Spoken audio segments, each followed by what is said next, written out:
Hello students, welcome back to our YouTube channel Hindi Hyper. अगर आपको ये वीडियो पसंद आती है तो शेयर करें, लाइक करें और चैनल को सब्सक्राइब करें और साथ में दिए बेल आइकन को दबाना न भूलें ताकि आपको अगली वीडियो का नोटिफिकेशन जल्द से जल्द मिल सके। आज हम क्षितिज भाग 2 के काव्य खंड का पहला पाठ सूरदास के पद आरंभ करेंगे। यह 10वीं कक्षा के हिंदी कोर्स ए के पाठ्यक्रम में शामिल है। ये पद सूरदास जी की सुप्रसिद्ध काव्य रचना भ्रमर गीत में से लिए गए हैं। इन पदों में वास्तव में सूरदास जी ने अपने हृदय का प्रेम श्री कृष्ण के प्रति प्रकट किया है। सूरदास जी भगवान श्री कृष्ण के अनन्य भगत थे। इस कविता में सूरदास जी ने ब्रिज भाषा का प्रयोग किया है।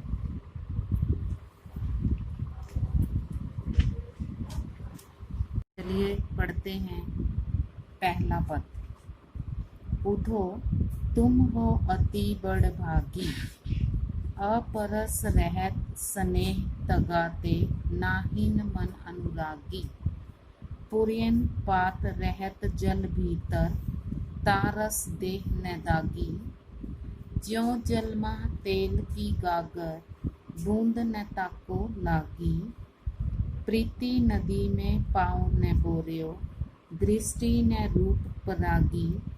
सूरदास अबला हम बोरी, गुर चाटी ज्यों पागी। अब यहाँ गोपियाँ उद्धव को उलाहने देते हुए कह रही हैं कि उद्धव तुम हो अति बड़भागी। अति मतलब बहुत, बड़भागी भाग्यशाली या फिर भाग्यवान।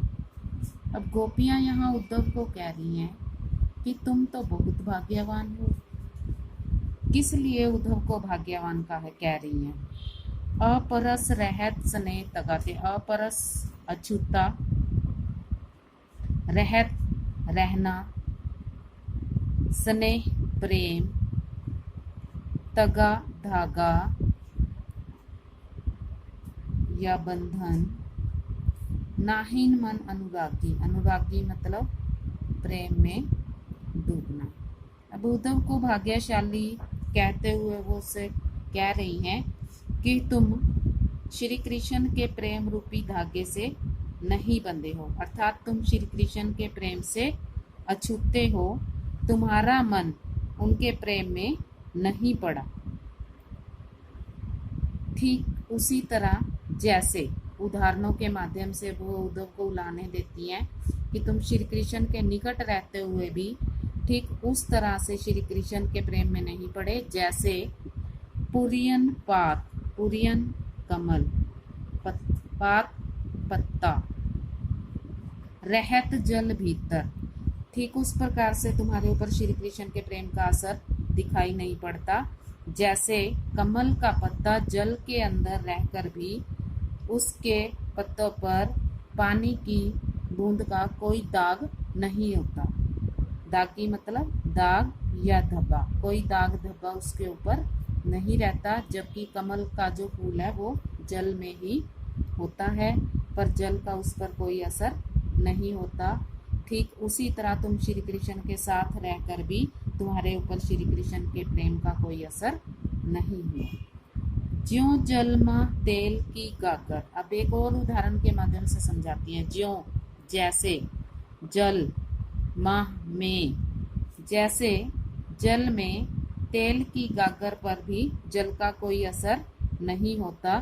तेल की गागर पर भी जल की बूंद का कोई असर नहीं होता। बूंद न ताको लागी। तेल की गागर पर जल का कोई प्रभाव नहीं पड़ता। ठीक वैसे ही श्री कृष्ण के प्रेम का तुम्हारे ऊपर कोई प्रभाव नहीं पड़ा।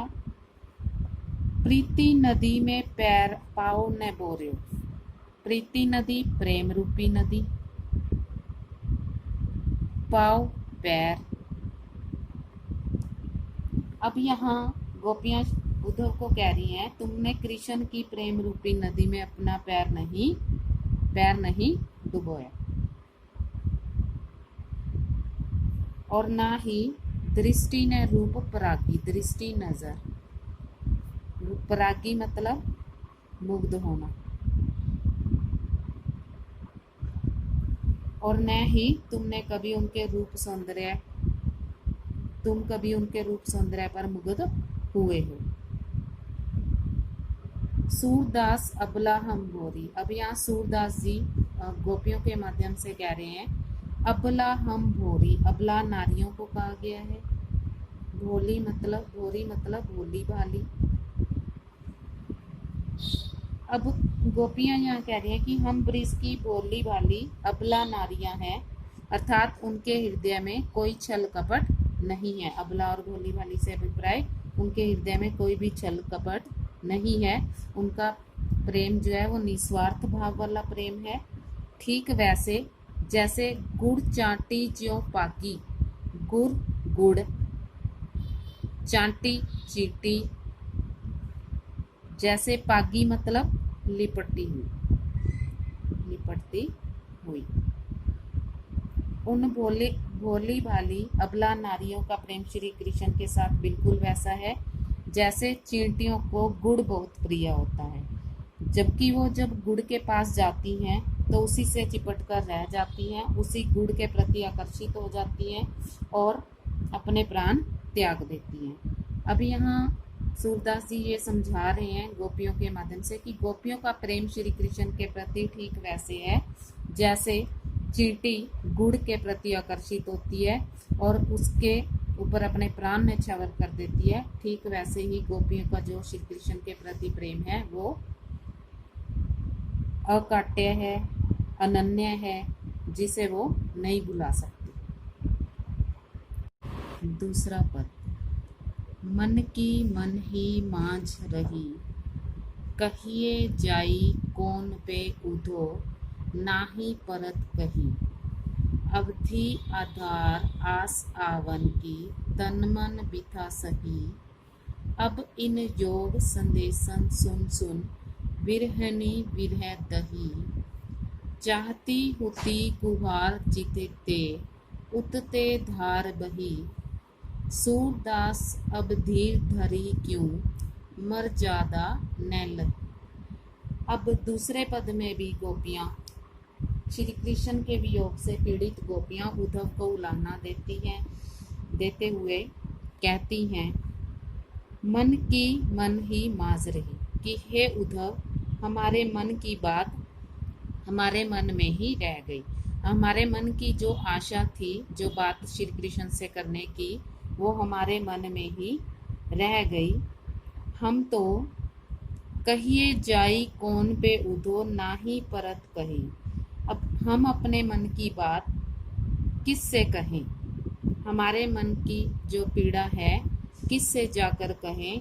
हम श्री कृष्ण से ही अपनी बात करना चाहती थी और अब हमसे किसी से कहे नहीं बनता, ना ही परत कही, अब हमसे किसी से नहीं कही जाती। अब थी आस आधार आस आवन की, आस उम्मीद, आवन आगमन,